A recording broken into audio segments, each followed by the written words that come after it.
Hello my fine gardening friends, welcome to a cool, damp, quiet morning other than the birds singing in the background here in beautiful Nova Scotia.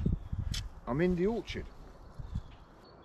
I like to get out here nice and early during the week where it's, you know, nice and quiet, nice bit of fresh air in the morning before I start work, and there's no black fly at this time in the morning either, so that's always a bonus here in Nova Scotia at this time of year. But I'm doing a bit of heavy weeding. As I said, I'm in the orchard, and unfortunately I left this area a bit too much over the autumn when I couldn't do it because of my hip, and grass and weeds have taken over, so I'm just sort of doing a bit of heavy weeding, which is a good thing to be doing at this time of year. And that leads me on to a few of the jobs that we could be doing in the garden at this time of the year, or this time of the month in May. And one of those jobs is actually weeding, keeping on top of weeds, because this is the time of the year when weeds really are rampant and ready to sort of grow. So if you're not careful and you turn your back for a couple of days, you've got, or you know, a week or so, all of a sudden you've got weeds everywhere, and it's really hard work, like I've got here now, to sort of recover and get yourself back to a nice unweedy garden. So, you know, whether it's this sort of heavy weeding, you know, in a certain area that you've neglected, or just a bit of light hoeing, big open space is still in this new garden, and it's just rained.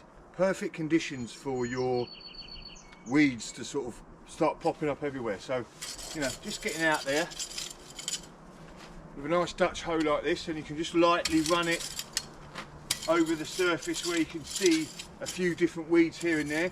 That will easily keep you on top of the weeds that can suddenly spring up everywhere in your spring garden.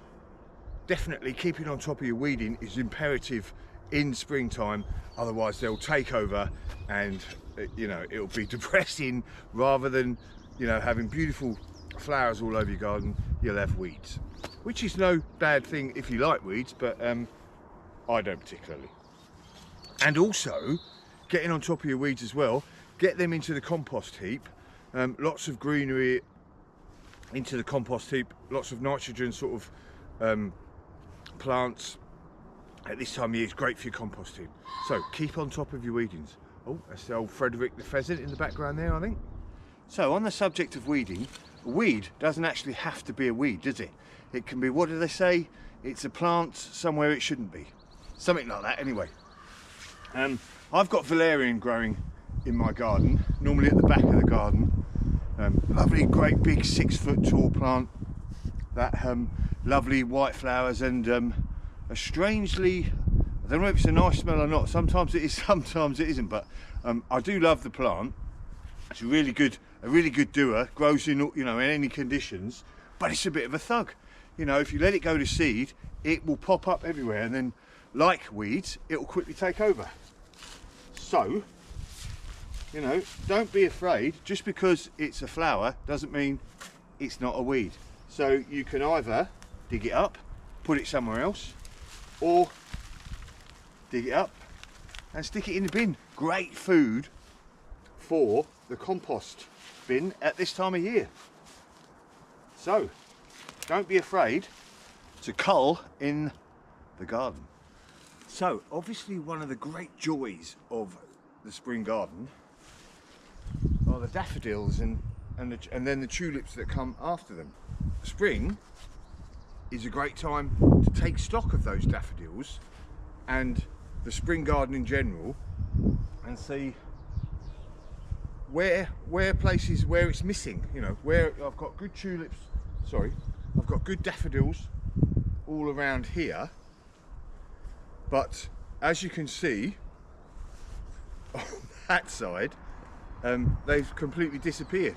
So I think I might need to even, not so obviously, in this area here, got great coverage of daffodils at the back there, across around here, but this area here seems to be lacking. So make a note, take a photograph, whatever it is, of these different areas, and then come autumn time you can order some new daffs and get them in this area here and sort of make the balance it out, as well as that area over there. So spring, great time to look at your coverage of your daffodils and your tulips and all your other spring bulbs, and see where you've got them and where you haven't got them.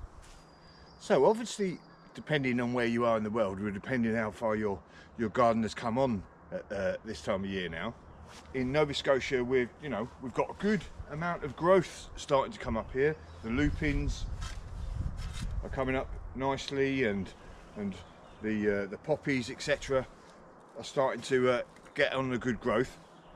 But so now I can see, I've got a good idea of, again, like the sort of spring bulbs, where I've got coverage and where I haven't got coverage, or where I've got too much of one thing and maybe I want to move it to balance it out. So down here, as you can see, this phlox, I've got quite a bit of it there, and I've got some areas here where I can actually move it and maybe move it to another area that's a bit bare, or maybe it's a bit lopsided in the sort of colours, etc., and I could move this. Obviously, it being a herbaceous plant, all I've got to do is separate this area here from this area here, dig it up and just plant it in, water it in, and it will grow away happily as if nothing has happened. So you can do this with lots of your different herbaceous plants, whether it be these, or you can separate out your lupins, etc., your different daisies, all those sorts of things. Like down there, as you can see, got lots of different iris. They're a nice easy one you can sort of spade down and cut down and separate them out and move them to another area if you're a bit bare or something like that. So great time of year, as you can see I'm just about to do.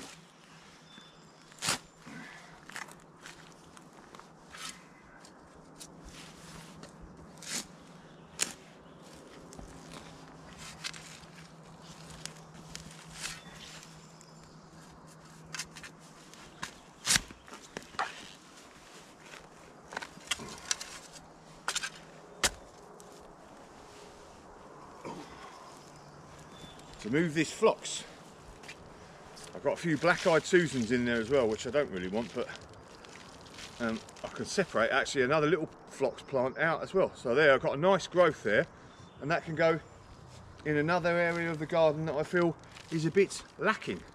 Beautiful.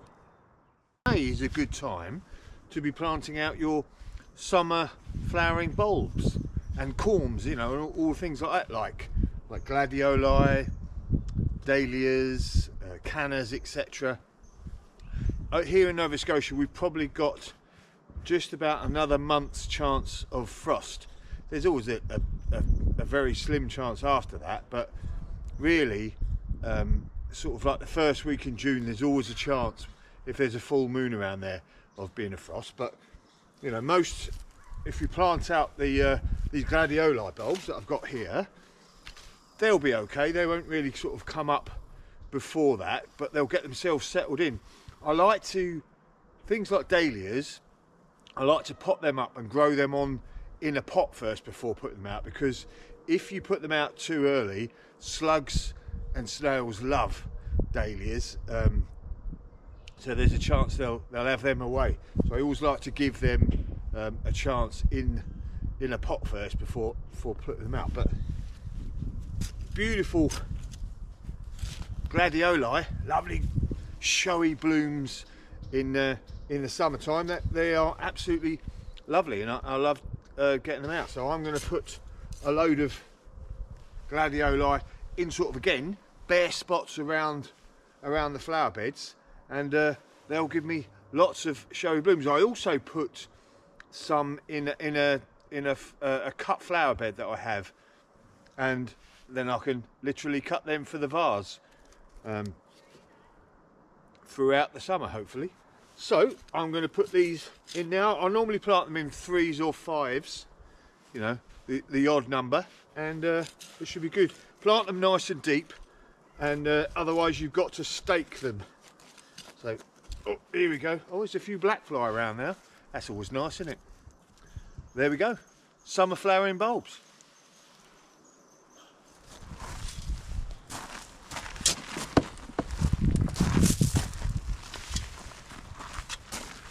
So, last but not least, you've weeded everything, some heavy weeding, some light weeding, got things all nice and sort of tidy. You've looked around the garden, moved the plants about where you want to move them, sort of the herbaceous. Took some pictures about your spring bulbs. Right, I'm a bit bare there, could have a bit more there. Then you've planted up all your summer flowering bulbs, some beautiful gladioli, maybe a calla, some different, all your different sort of summer bulbs, ready for, a dazzling display in the summer. What about now? Getting down a nice mulch. Lovely springtime now. The soil's nice and moist. Your plants are growing well, but once the sun gets on them, beating down and the rain stops, the soil's going to dry out. Your plants have also, they've been in there a while. They've been sucking up all the energy out of the earth. So a good mulch on top. Number one, that will sort of protect the underlying roots of your plants. So keep them nice and cool. It will stop the weeds coming so much. Obviously they're covered, so a good couple of inches. Now that mulch could be leaf mould, it could be bark chippings. In this case here, I'm just putting a couple of inches of compost down. So I'm giving them all that, using that as a mulch, and that will break down, and all the worms will take all this sort of the goodness, and the rain will wash the goodness away into the soil, and that will help all the roots, etc. So a good mulch all across your garden. Not only will it sort of help your plants, it will look good as well, because it will look all nice and neat, ready for a beautiful summer display. So there you go. There's a few jobs to be doing in May, stroke springtime, especially here in Nova Scotia when we were a bit late. But spring garden's looking lovely in the back there. All the plants are growing beautifully, ready for some absolutely wonderful flowers this year. Job's a good one.